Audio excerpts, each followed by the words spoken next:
At dahil usong-uso ngayon ang sinigang na corned beef, itatry din nating magluto. Ito po ay nagtrending dahil po kay Miss Janela in Japan dahil ang sinigang na corned beef ang kanyang pinaglilihian. And very curious din po ako kung ano po yung kanyang lasa dahil first time ko pong makakita or makarinig na may sinigang na corned beef din pala.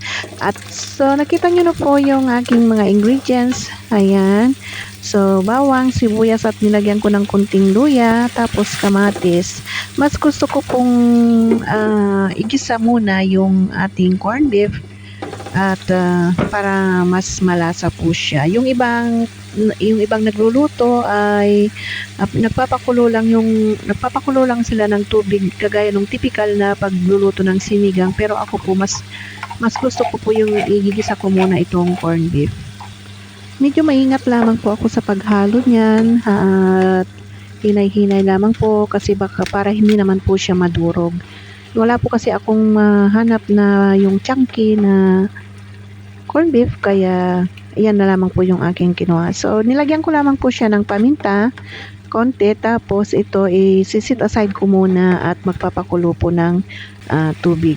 Tinansya ko na lamang po yung inilagay kong tubig dyan para hindi naman po napakadaming sabaw.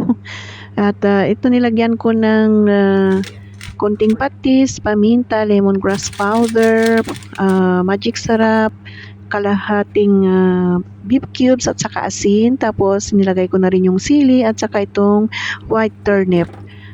Dahil medyo matigas-tigas ito kaya pakuluan na natin. And isinunod ko na rin yung talong at saka po sitaw para po sabay-sabay na silang maluto.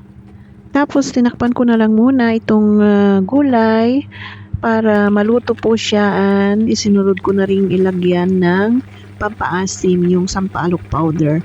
Ayan, so tansyahin nyo na lamang po ayon sa inyong panlasa kung gaano kadami po yung ilalagay nyong pang-asim. At isinunod ko na rin itong dahon ng kangkong. Ayan, medyo madami-daming dahon ng kangkong.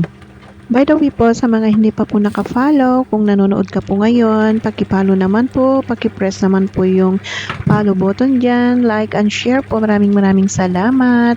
At pagkahapkok po ng ating kangkong, ayan, pwede na nating ilagay yung ating corned beef. Ilagay lamang po natin siya sa ibabaw para hindi po siya madurog pag ating hinalo po yung ating gulay. So, ganyan lamang po yung ginawa ko. Nilagay ko po sa ibabaw ng gulay yung aking corned beef. Ayan, kayo po, na-try nyo na rin po bang magluto ng sinigang na corned beef? Ano pong masasabi nyo? Ano pong lasa? Ayan. Kung medyo tight ang budget pambili ng karne, ito po may sasuggest ko po ito na itry nyo po. Must try po talaga ito na lutuin at ulamin. Ayan, kung nagtitipid po, ito po mas matipid po talaga. Kumpara naman doon sa fresh na karne ng baka. At ito na nga po siya. Itatry na po ng kablends nyo ang ating nilutong sinigang na corned beef. Ayan. So, tinikman muna yung sabaw, and ang masasabi ko is napaka-sarap po talaga. Napawaw po ako sa pag-ulam ng sinigang na corned beef. Ayan. So, maraming salamat sa pagsama po sa akin sa pagluluto at sa pagkain. Ayan. Sa mga patuloy na sumusuporta, maraming salamat po. God bless, and see you on my next video po. Bye-bye po. Ayan, so kain po tayo. Magluto na rin po kayo ng sinigang na corned beef. Maraming salamat. Bye. See you on my next video. Masarap siya. Try nyo din po magluto ng sinigang na corned beef.